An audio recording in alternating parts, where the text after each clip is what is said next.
आप सभी भक्तों का मेरे YouTube चैनल राधे कृष्ण में हार्दिक स्वागत। दिन बुधवार तारीख 10 अप्रैल 2024। माँ दुर्गा की दूसरी शक्ति ब्रह्मचारिणी की पावन कथा। आप सभी भक्तों पर माता ब्रह्मचारिणी की असीम कृपा सदैव बनी रहे। जय माता दी।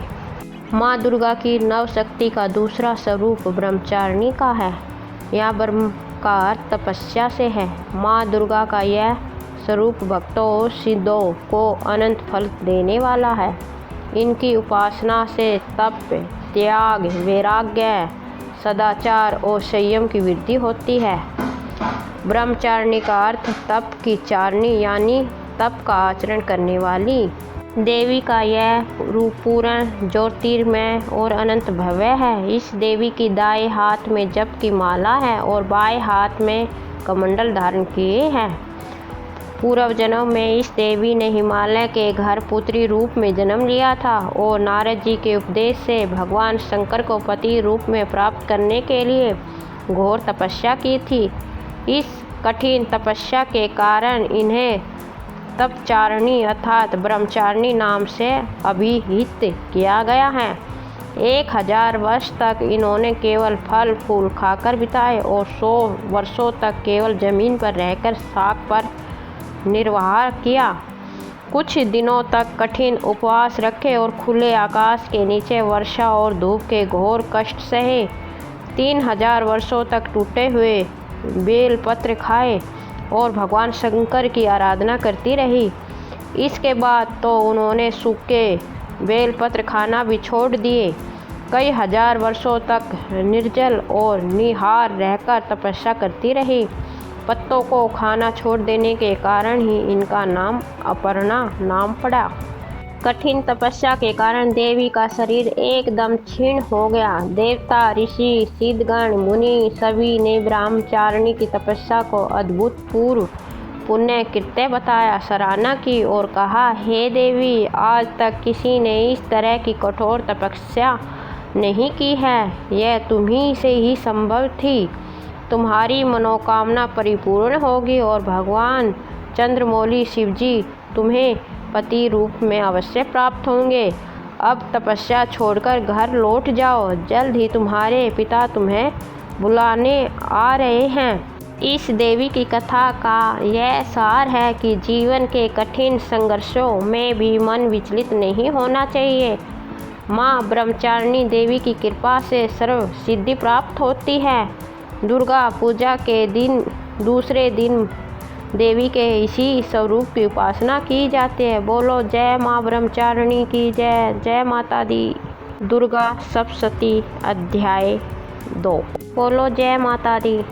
मैं ऋषि मेधा बोले, प्राचीन काल में देवताओं और असुरों में पूरे 100 वर्षों तक घोर युद्ध हुआ था और देवराज इंद्र देवताओं के नायक थे। इस युद्ध में देवताओं की सेना परास्त हो गई और इस प्रकार संपूर्ण देवताओं को जीत महिषासुर इंद्र बन बैठा था। युद्ध के बाद हारे हुए देवता प्रजापति श्री ब्रह्मा को साथ लेकर उस स्थान पर पहुँचे जहाँ पर कि भगवान शंकर विराजमान थे। देवताओं ने अपनी हार का सारा वृत्तांत भगवान श्री विष्णु और शंकर जी से कह सुनाया।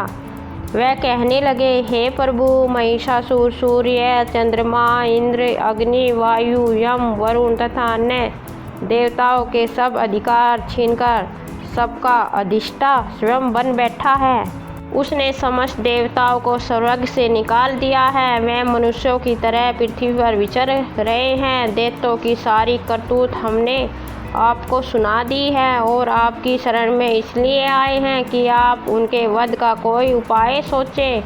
देवताओं की बातें सुनकर भगवान श्री विष्णु और शंकर जी को दैत्य पर बड़ा गुस्सा आया। उनकी भौहें तन गई और आंखें लाल हो गई। गुस्से में भरे हुए भगवान विष्णु के मुख से बड़ा भारी तेज निकला और उसी प्रकार का तेज भगवान शंकर, ब्रह्मा और इंद्र आदि दूसरे देवताओं के मुख से प्रकट हुआ। फिर वह सारा तेज एक में मिल गया और तेज का पुंज वैसा दिखता था जैसे कि ज्वालामान पर्वत हो। देवताओं ने देखा कि उस पर्वत की ज्वाला चारों ओर फैली हुई थी और देवताओं के शरीर से प्रकट हुए तेज की किसी अन्य तेज से तुलना नहीं हो सकती थी। एक स्थान पर इकट्ठा होने पर वह तेज एक देवी के रूप में परिवर्तित हो गया और अपने प्रकाश से तीनों लोकों में व्याप्त जान पड़ा। वह भगवान शंकर का तेज था। उसने देवी का मुख प्रकट हुआ। यमराज के तेज से उसके सिर के बाल बने। भगवान श्री विष्णु के तेज से उसकी भुजाएं बनी। चंद्रमा के तेज से दोनों संतन और इंद्र के तेज से जांघा तथा पिंडली बनी और पृथ्वी के तेज से नितंब भाग बना।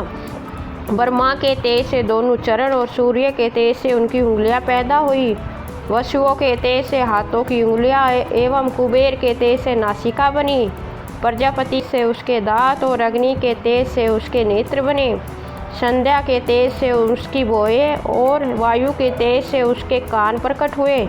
इस प्रकार उस देवी का प्रादुर्भाव हुआ था। महिषासुर से पराजित देवता उस देवी को देखकर अत्यंत प्रसन्न हुए। भगवान शंकर ने अपने त्रिशूल में से एक त्रिशूल निकालकर उस देवी को दिया और भगवान विष्णु ने अपने चक्र में से एक चक्र निकालकर उस देवी को दिया। वरुण ने अपने चक्र में से एक चक्र निकालकर उस देवी को दिया। वरुण ने देवी को शंख भेंट किया। अग्नि ने इसे शक्ति दी। वायु ने उसे धनुष और बाण दिए। सहस्त्र नेत्रों वाले श्री देवराज इंद्र ने उसे अपने वज्र से उत्पन्न करके वज्र दिया और ऐरावत हाथी का एक घंटा उतारकर देवी को भेंट किया। यमराज ने उसे कालदंड में एक दंड दिया। वरुण ने उसे पाश दिया। प्रजापति ने उस देवी को सेप्टिक की माला दी और ब्रह्माजी ने उसे कमंडलू दिया। सूर्य ने देवी के समस्त रोमों में अपनी किरणों का तेज भर दिया। काल ने उसे चमकती हुई ढाल और तलवार दी और उज्जवल हार और दिव्य वस्त्र उसे भेंट किए और उनके साथ ही उनके दिव्य चूड़ामणि दी। 2 कुंडल, कनक, उज्ज्वल अर्ध चंद्र, बाहों के लिए बाजूबंद, चरणों के लिए नुपुर, गले के लिए सुंदर हंसली और उंगलियों के लिए रत्नों की बनी हुई अंगूठियाँ उसे दी। विश्वकर्मा ने उनको परसा दिया और उसके साथ ही कई प्रकार के अस्त्र शस्त्र अभेद कवच दिए और इसके अतिरिक्त उसने कभी न कुम्हलने वाले सुंदर कमलों की मालाएं भेंट की। समुद्र ने सुंदर कमल का फूल भेंट किया। हिमालय ने सवारी के लिए सिंह और तरह तरह के रत्न देवी को भेंट किए। यक्षराज कुबेर ने मधु से भरा हुआ पात्र और शेषनाग ने उन्हें बहुमूल्य मणियों से विभूषित नागहार भेंट किया। इसी तरह दूसरे देवताओं ने भी उसे भूषण और अस्त्र शस्त्र देकर उसका सम्मान किया। इसके बाद देवी ने उच्च स्वर से गर्जना की। उसके इस भयंकर नाद से आकाश गूंज उठा। देवी का वह उच्च स्वर ऐसा किया कि सिंहनाद समा न सका। आकाश उनके सामने छोटा प्रतीत होने लगा। उससे बड़े जोर की प्रतिध्वनि हुई जिससे समस्त विश्व में हलचल मच गई और समुद्र काँप उठे, पृथ्वी डोलने लगी और सब पर्वत हिलने लगे। देवताओं ने उस समय प्रसन्न हो सिंह वाहिनी जगतमयी देवी से कहा, देवी तुम्हारी जय हो। इसके साथ में ऋषियों ने भक्ति भाव से विनम्र होकर उनकी स्तुति की। संपूर्ण त्रिलोकी को शोक मगन देखकर दैत्यगण अपनी सेना को साथ लेकर और हथियार आदि सजाकर उठ खड़े हुए। महिषासुर के क्रोध की कोई सीमा नहीं थी। उसने क्रोध में भरकर कहा, यह सब क्या उत्पात है। फिर वह अपनी सेना के साथ उस ओर दौड़ा जिस ओर से भयंकर नाद का शब्द सुनाई दिया था और आगे पहुंचकर उसने देवी को देखा जो कि अपनी प्रभा से तीनों लोकों में प्रकाशित हो रही थी। उसके चरणों के भार से पृथ्वी दबी जा रही थी।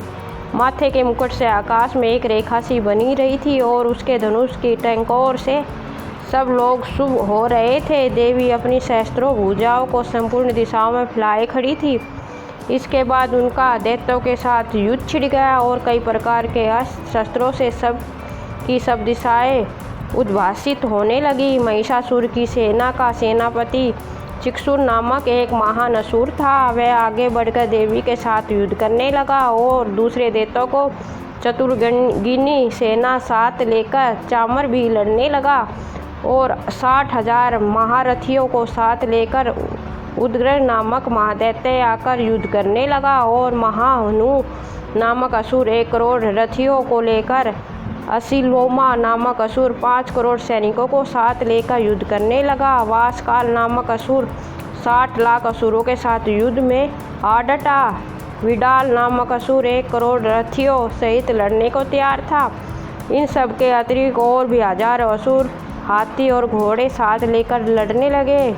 और इन सब के बाद महिषासुर करोड़ों रथों, हाथियों और घोड़ों सहित वहाँ आकर देवी के साथ लड़ने लगा। सभी असुर तोमर, भिंतीपाल, शक्ति, मुसल, खड़गों, फरसों, फटियों के साथ रणभूमि में देवी के साथ युद्ध करने लगे। कई शक्तियाँ फेंकने लगे और कोई अन्य शस्त्र आदि। इसके पश्चात सब दैत्य अपनी अपनी तलवारें हाथों में लेकर देवी की ओर दौड़े और उसे मार डालने का उद्योग करने लगे। मगर देवी ने क्रोध में भरकर खेल ही खेल में उन सब के अस्त्र शस्त्रों को काट दिया। इसके बाद ऋषियों और देवताओं ने देवी की स्तुति आरंभ कर दी। वह प्रसन्न होकर असुरों के शरीर पर अस्त्र शस्त्रों की वर्षा करती रही। देवी का वाहन भी क्रोध में भरकर दैत्य सेना में इस प्रकार विचरने लगा जैसे कि वन में दावानल फैल रहा हो। युद्ध करती हुई देवी ने क्रोध में भरकर जितने श्वासों को छोड़ा, वह तुरंत ही सैकड़ों हजारों गुणा के रूप में परिवर्तित हो गया। फरसे, भिंदी, पाल, खड़ग तथा पटसी इत्यादि अस्त्रों के साथ दैत्यों ने युद्ध करने लगे। देवी की शक्ति से बड़े हुए वह गण दैत्यों का नाश करते हुए ढोल, शंख, मृदंग आदि बजा रहे थे।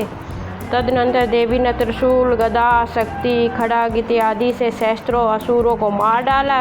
कितनों को घंटे की भयंकर आवाज़ से यमलोक पहुंचा दिया। कितने ही असुरों को उसने पास में बांधकर पृथ्वी पर धर घसीटा। कितनों को अपनी तलवार के से टुकड़े टुकड़े कर दिए और कितनों के गदा की चोट से धरती पर सुला दिया। कई दैत्य मूसल की मार से घायल होकर रक्त वमन करने लगे। कई शूल से छाती फट जाने के कारण पृथ्वी पर लेट गए और कितनों की बाण से कमर टूट गई।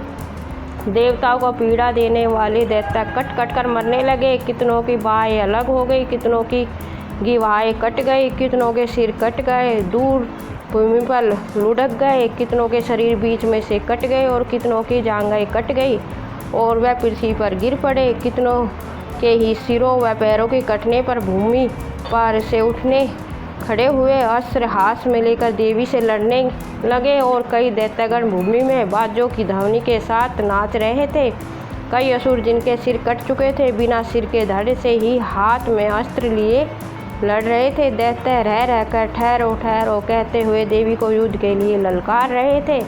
जहाँ पर घोर संग्राम हुआ था वहाँ भूमि की रथ, हाथी, घोड़े और असुर की लाशों से भर गई थी और असुर सेना के बीच में रक्तपात होने के कारण रुधिर की नदियाँ बह रही थी। और इस तरह देवी ने असुरों की विशाल सेना को क्षण भर में इस तरह से नष्ट कर डाला जैसे तृण काष्ठ के बड़े समूह को अग्नि नष्ट कर डालती है। देवी सिंह की गर्दन के बालों को हिलाता हुआ और बड़ा शब्द करता हुआ असुरों के शरीर से मानो उनके प्राण को ढूंढ रहा था। वहाँ देवी ने गणों ने जब देवताओं के साथ युद्ध किए तो देवताओं ने प्रसन्न होकर आकाश से उन पर पुष्प वर्षा की। दुर्गा सप्तशती अध्याय 2 समाप्त। बोलो जय माता दी। आपको मेरा वीडियो कैसा लगा कमेंट बॉक्स में अवश्य बताएं। मेरे वीडियो को लाइक, शेयर और चैनल को सब्सक्राइब करें। धन्यवाद। जय माता दी।